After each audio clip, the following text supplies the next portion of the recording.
Welcome back. Today will hear from Brook Harmon, an associate professor in nutrition and foods at Appalachian State University. She uses her training in nutrition, exercise science, and public health to research ways to enhance wellness among clergy. She also partners with faith-based organizations to assess their health needs and develop health promotion programs that align with the identified needs.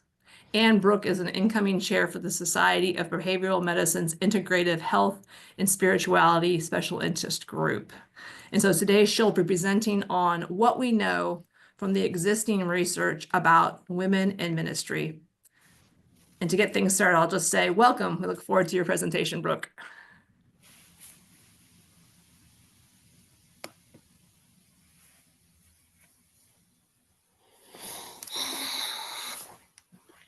Going to share my technology with all my things that are open. Okay.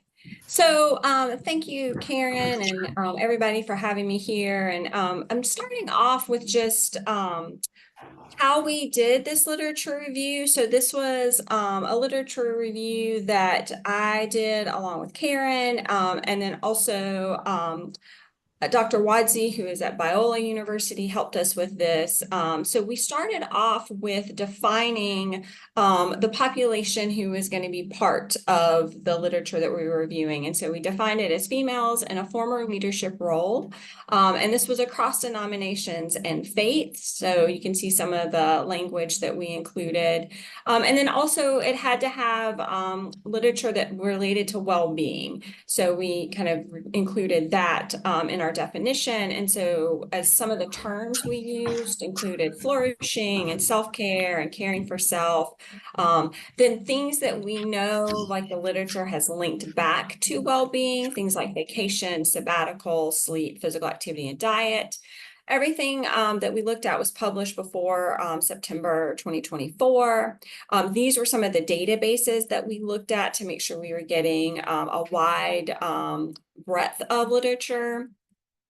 And then we also looked at the first 50 resources that came up in using these search terms when we searched them in Google Scholar. So what we included were peer-reviewed literature. So these are published in academic journals. And then what we call gray literature. So theses, dissertations, books, reports would have been part of this as well, but we didn't have any reports. Most of our gray literature were coming from student theses or dissertations or books.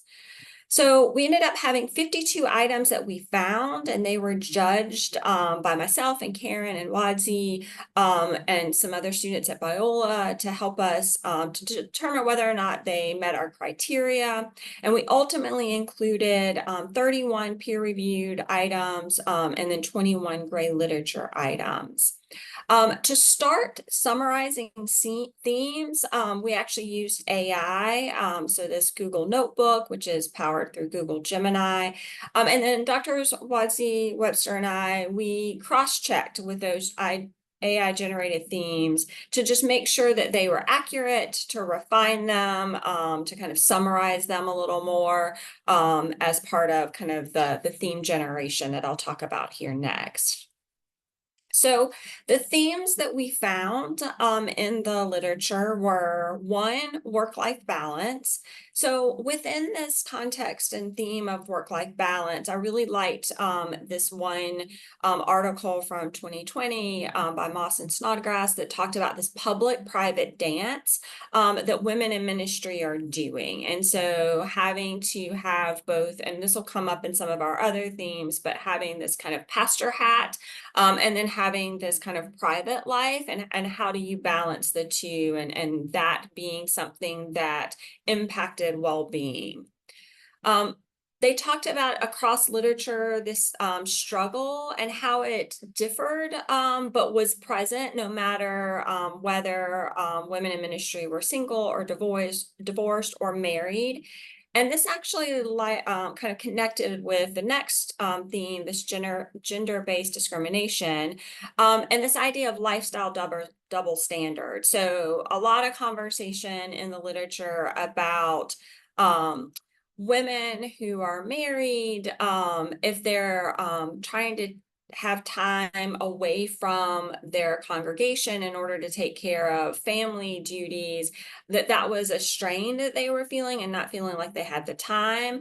But then also women who maybe were not married or were married but didn't have children, having the congregation feel like, well, then you have more time to devote to us because you don't have children.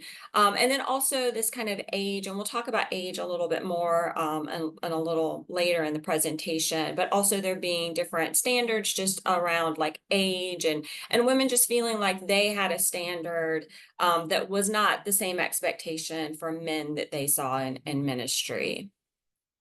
They also talked about pay inequality, and even in cases where women are being paid the same, one of the issues is there just aren't a lot of top leadership positions for women who are trying to kind of move up the ladder of leadership, who are interested in leading congregations. There just aren't these opportunities present it was something that was discussed as kind of this also inequality piece in the literature.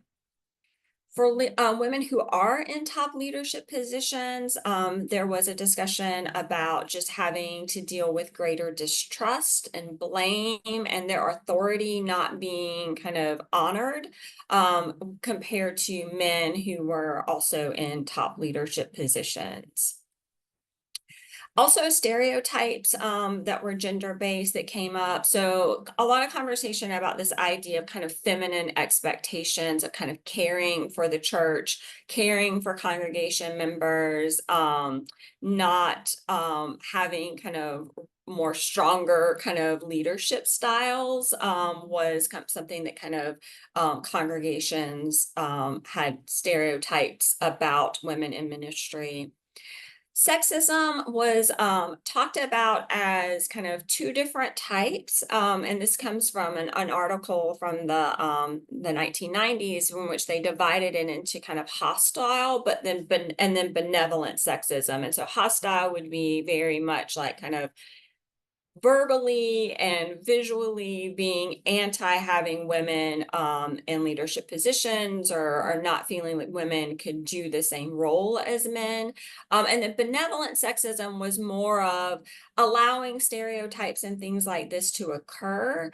There were a couple of kind of key examples of this that were talked about in some of the literature. So there was one study in which they were looking at women and ministry leadership in Zimbabwe, and they talked about and tracked where women, female leaders would start churches, and then when they were successful, the denomination leadership would bring in male pastors to take over that church and then move the female pastor on to another church. So female pastors felt like they were constantly having to kind of start anew and get these churches started and then flourishing and then were moved.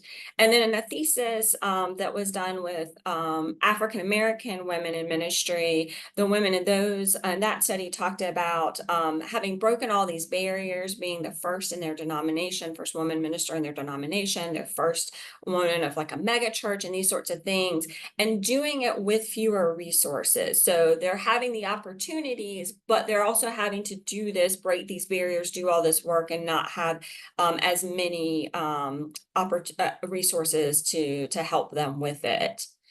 And then there was some discussion too, particularly kind of in certain denominations, about is there an ability for women and men to work together, that there's always going to be this conflict between the sexes, and that, this idea that women are not, meant to be in these leadership positions. And so this ability for men and women to work together is never going to happen.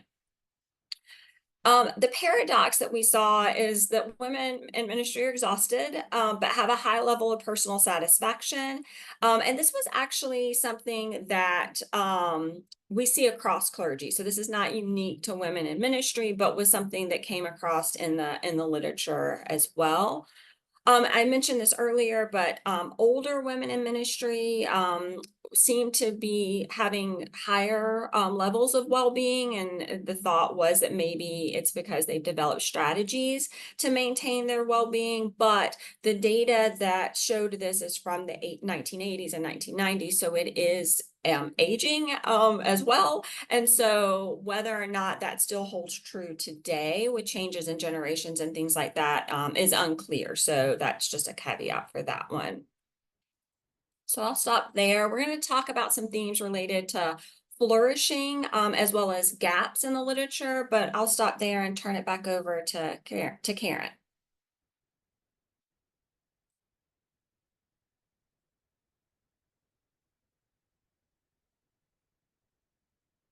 Oh, Karen, I think you're muted still.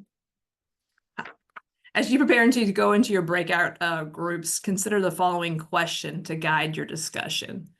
What is your reaction to the theme identified? So again, what is your reaction to the themes that were identified? Welcome back. At the end of our time together, we'll have time for questions and answers. So I encourage you to begin thinking about anything you'd like to ask about or comment on during the presentation. And then you're welcome to also put it in the chat box at any time. Now, Brooke, we're back to you.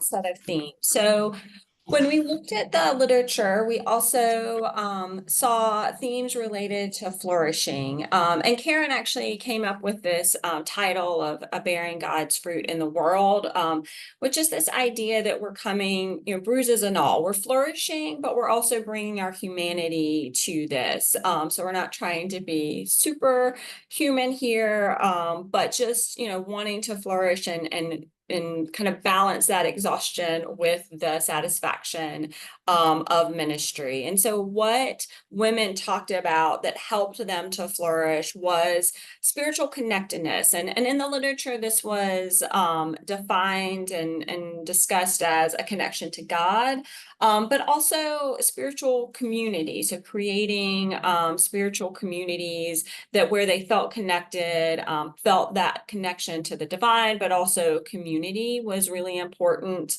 Time away and just free time. So again, getting back to that work-life balance and being able to have time that is their own to balance kind of the time that they're spending in service. And particularly with the Francis Burnout Inventory literature that has used that, some of what they do is look at introverts versus extroverts, and they have found that extroverts have lower burnout across several studies of clergy women, but they have found this with clergy in general as well. So thinking about this kind of time away, free time, quiet time for those of us who are introverts and may have a lower threshold for that makes sense. Professional development and also having role models of other women in ministry. The professional development really came out of looking across the literature with African American women in ministry, and women talked about really working to hone their own voice, having self-development courses, working on reframing self-care, working on kind of pulling from the Bible and Bible stories as ways to have role models and ways to think about their service in a way that comes from kind of a development approach, a growth approach.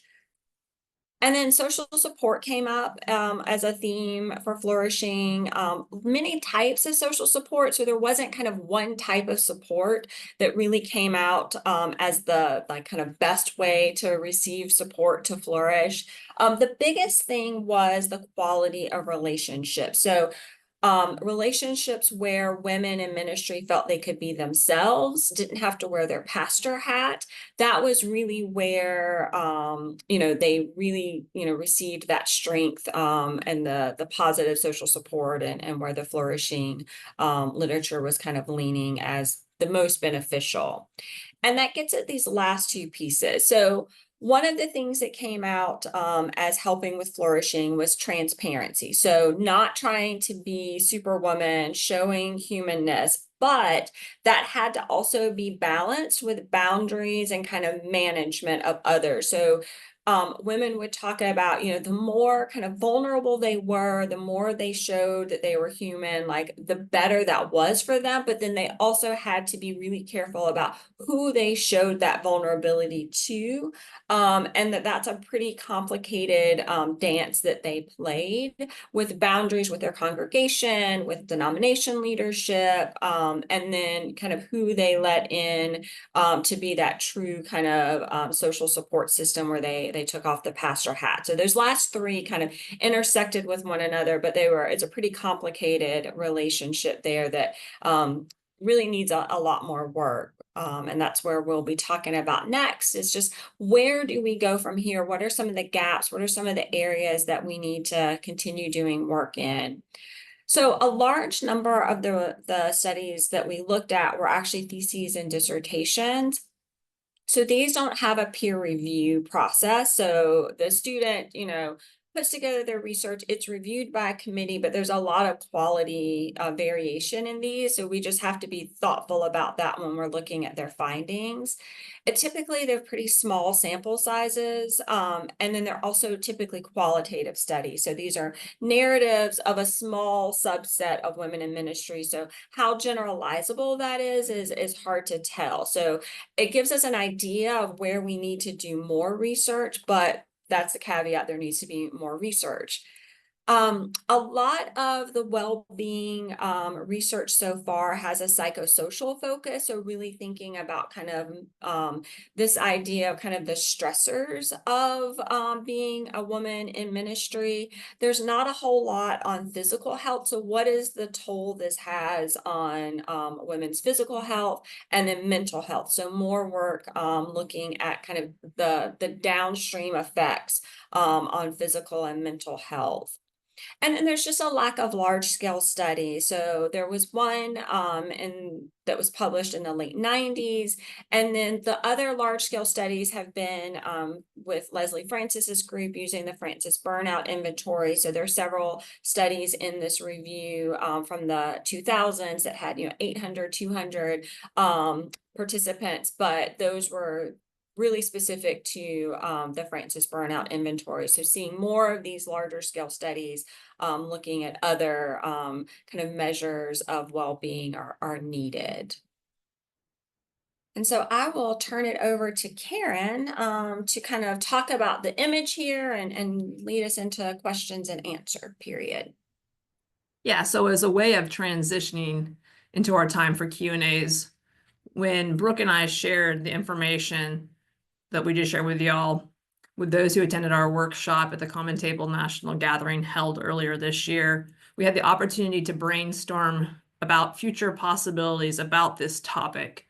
Imagining what the future could look like in 15, 20 years from now through God's eyes as it relates to addressing the unique experiences and challenges of women in ministry. So in other words, we were encouraged to think and dream big. And so on the right side of the screen, you'll see a quick snapshot of what we discovered in our time working with the folks who attended our workshop.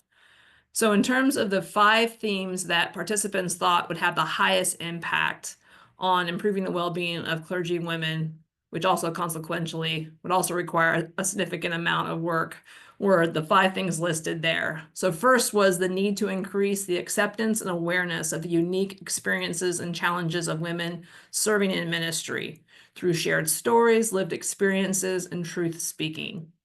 The second was building skills as parts of cultivating acceptance and awareness. Examples would include emotional intelligence, active listening, appreciative inquiry, and mentoring.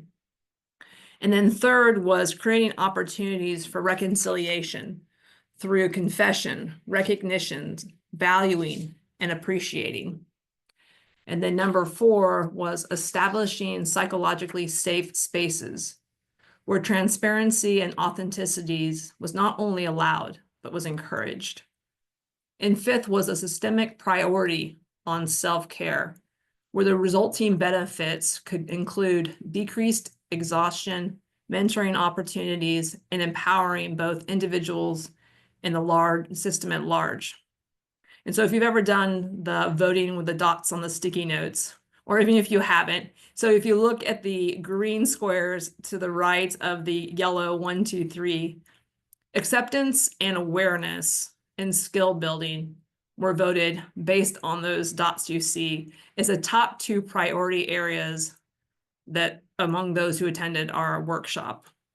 And so it was really a wonderful opportunity to have this chance to brainstorm with them. And I look forward to seeing how this conversation will continue to grow and evolve in the months and the years to come. So now I want to provide you with the space to ask questions, and I already see a couple in the chat box, so thank you. So questions as it relates to the literature review, themes, gaps, other questions. And again, yes, you can provide your questions in the chat box, or you can raise your hand and we'll seek to answer as many questions as we can. So looking into the chat box right quick, did any of the studies compare clergy women with women in other professions? If not, this could be a helpful line of inquiry for future research. So Brooke.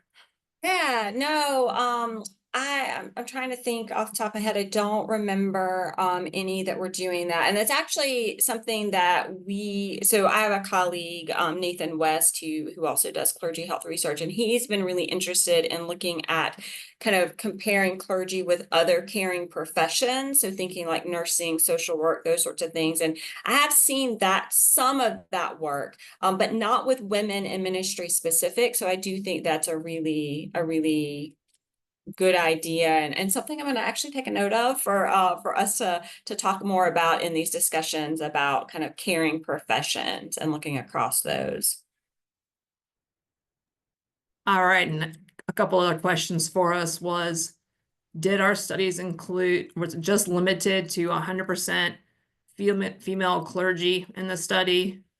That was one of the questions. The other question was, did any of the studies look at solo clergy women versus those on ministerial teams? Just even having one other person that they were working with. And did they also look at sort of the difference between clergy women serving in the urban, suburban, rural setting and comparison among those? That was another set of questions. So the studies could have male clergy persons in the study, but they had to have done an analysis where women were like their own analysis. So they had to have that. So I think in doing that, we maybe had one study. I'm thinking of one, and there might have been 2 that had both sexes, but they had to at least have done, they could do that, but they had to have separate analyses so that we could look at kind of women specifically.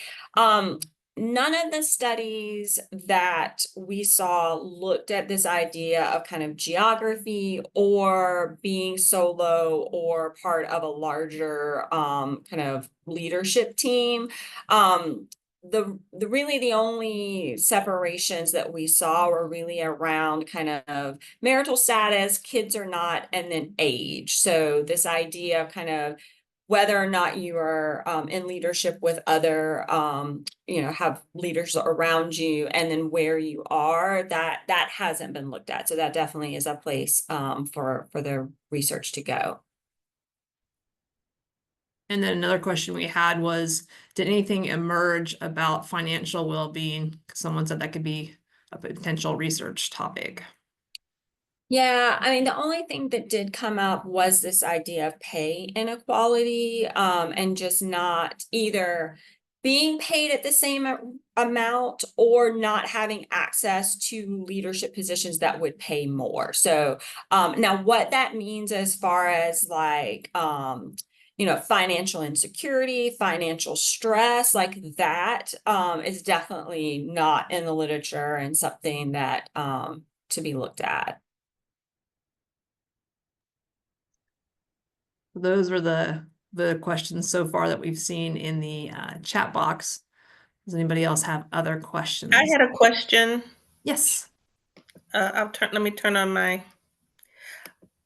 I was just wondering, had there been any historical view of the attitude or acceptance change with when ministry was primarily looked at as a male profession, and now with it being more feminized, has there been any historical kind of look at that about how attitudes have shifted?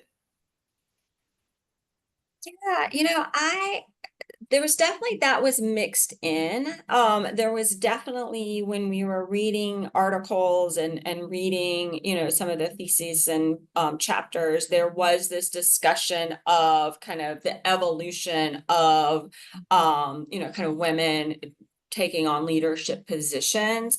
It didn't come out as like kind of a major thing. I do wonder if some of it is because a lot of the literature is like cross-denominational.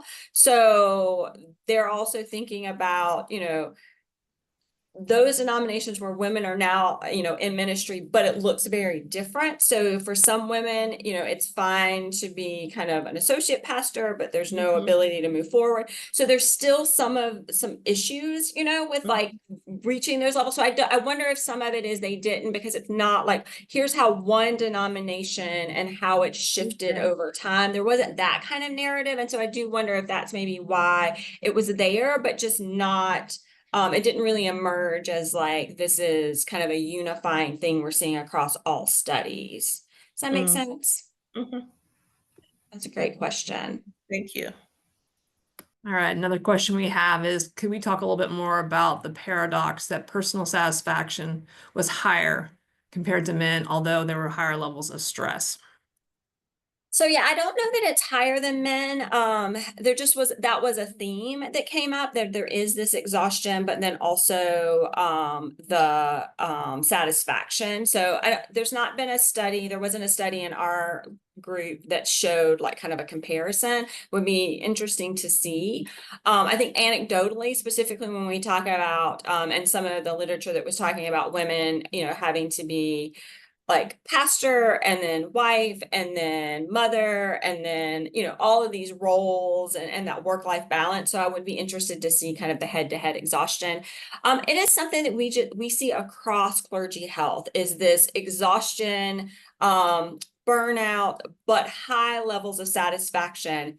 We don't really know why. It is one of the things that our group and other groups are looking into, is kind of, what is that? What drives that? A lot of it is, ministry is very different from other professions. It's a calling. There's, other pieces to it, but like scientifically trying to tease out like what contributes to the exhaustion, what contributes to, the satisfaction, how these two relate.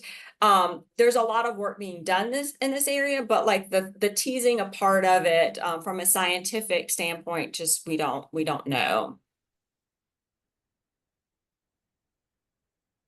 Alrighty, and then another question that someone had was asking about, is the lit review published? They were interested in seeing it, and so then Thad went ahead and published, or put in the chat box the bit.ly for it, and then also so that should be able to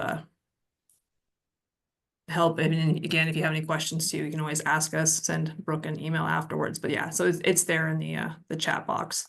Yeah, and that's the list of literature that was used for this review. I will say that Karen and I, along with some colleagues of ours, are still doing a broader literature review. So we are interested to see, how does this literature around well-being fit within a larger literature of just women in ministry? And so I do think that literature review may actually get at the question we had about kind of like the history on the evolution. So, kind of topics are related to that, and then other topics. So we do have plans for kind of a larger scale publication where we're looking at kind of the broader scope of women in ministry, and then how much of that is focused on well-being, because that's something we're really interested in. Is this a large portion or a small portion of the overall literature?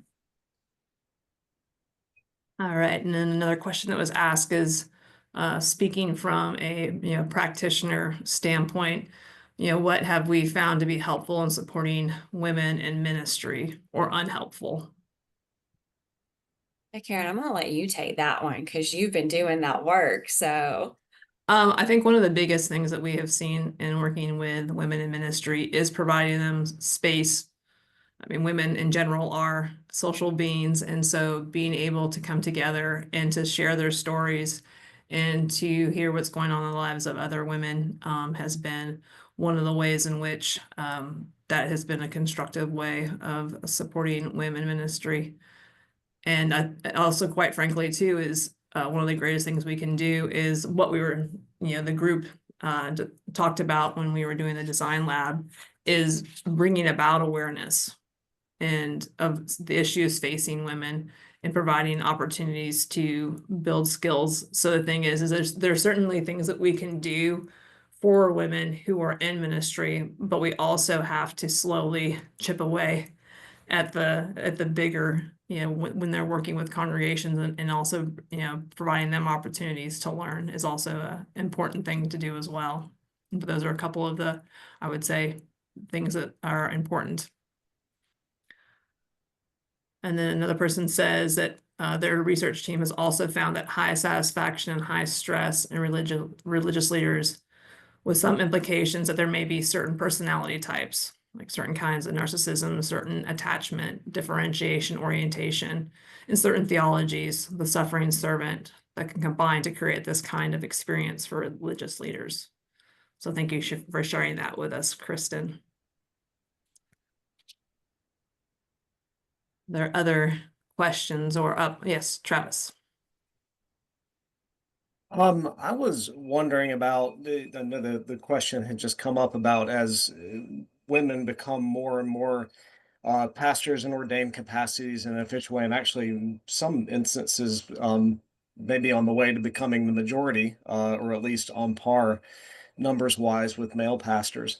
But there's still a lot of places in churches where women are not capable of being, or they're perfectly capable of, but polity wise are not permitted to be in ordained positions per se, but still do some really there'll be fantastic ministry, and particularly fantastic ministry and maybe some formal roles, just not as ordained pastors. What do we know, or did any of this research encompass people like that in those roles that are maybe not ordained or whatnot, but are serving in formal ministry capacities to whatever degree they're allowed to? And do we know anything about how what they're going through compares with women in formal ordained capacities? yeah, so we limited for the purpose of this particular one review, we limited it to women who are in those kind of formal leadership positions. So we don't have any data or research that's about women who are informal. Some of that is just when you're doing these types of reviews, like we get, results back that are in the thousands and then having to sort through that. So just for, kind of being able to do this and a time frame to have it available for the gathering, and then these sorts of to start the review process that Karen and I are doing now. This is a hunch, and this is just my hunch, just based on the number of articles that we're seeing now, I imagine that there is not very much. There may be a little bit, and this is actually a whole other session that has already been had with clergy spouses, because those are oftentimes women, and those are oftentimes kind of informal leadership positions. So I would say that's probably women spouses is probably the biggest kind of informal one that's out there. I also think it may be hard to find in the literature, because basically someone has to say, we are recruiting women in this box and we're studying this. And I think that probably that work just hasn't been done. Just the amount of literature we're seeing just on women in ministry and these kind of formal leaderships, the spouse work and kind of that being probably the bigger, women in those roles. I doubt outside of that there is very much. So definitely another area that has been under-researched. And also, when I'm thinking more too about the question asked about practical ways when working with women, and particularly as it relates to women's roles, and so often not having opportunities to be head of staff, and generally they're associate pastors or other things like that, is what I have seen both in the literature but also seen played out in reality is that oftentimes women, if they're provided an opportunity of having leadership, it's generally, or not generally, often comes with the fact that they are going to be a solo pastor of a small congregation. And so in the literature review, we saw that what happens from that, but like I said, I've also seen it in reality. What often happens is they're they're a solo pastor of a small congregation, oftentimes, and also that question you had about rural versus suburban, a lot of times it's in a rural area. And I've just seen, and I sit there and just basically I can start my watch when I find out about, particularly when women are coming straight out of seminary and they go in and get their first call within a couple of years.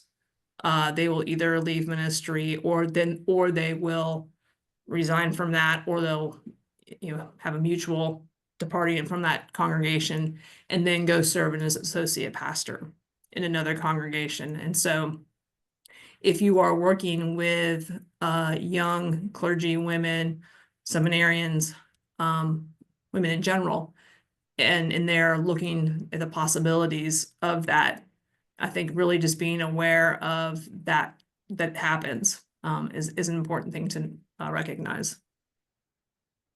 And I'll just add a couple of thoughts here too that I think are relevant.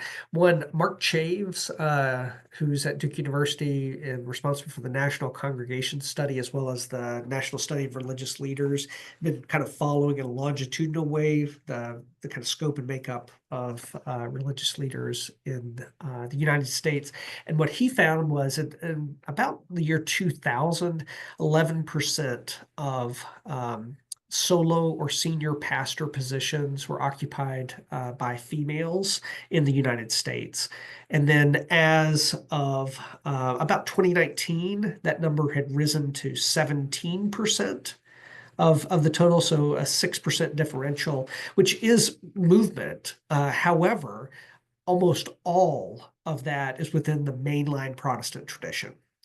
So whereas in the Roman Catholic tradition or in some evangelical Protestant communities, women in ordained kind of capacities aren't because of theology or polity able to serve in those roles. So there has been movement, but it might not be as much as some might think, and it's particular to a specific kind of tradition within the larger Christian movement. Wonderful. Any other questions that you all have? All right. Well, I want to just say thank you so much to Brooke and also to Karen for joining us today and for your work. And also, I want to point you all to a few resources that are on the Common Table's website. So the first is just above, I put it in the chat about the Gathering of Clergy Spouses. If you go ahead and click there, you will already find a copy of the presentation slides that Brooke shared with us today, as well as a podcast that we generated that you're welcome to take a listen to if you'd like to have a bit more information about what we've been talking about today. And we will provide other resources there as they become available. Additionally, I wanted to just let you all know about our upcoming virtual gathering, which is going to take place in April. And so that's going to be on April the 10th, and it'll be at 1:30 Eastern time. We'll be welcoming David Brinker from One Hope International. He's working on a PhD in governance with a specialization in religious communities, as well as Lindsay Geist from Seeds of Hope Counseling. I really believe that as we think about the health and well-being of religious communities, probably if we get our governance right, the rest will take care of itself.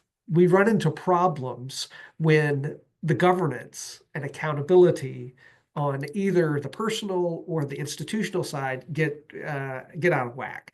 So I really would encourage you all, if you are interested in the topic of clergy well-being or even congregational well-being, to come and to think with us about how can we produce structures that actually support the flourishing of our leaders, as well as our communities, our faith communities, and even in this world.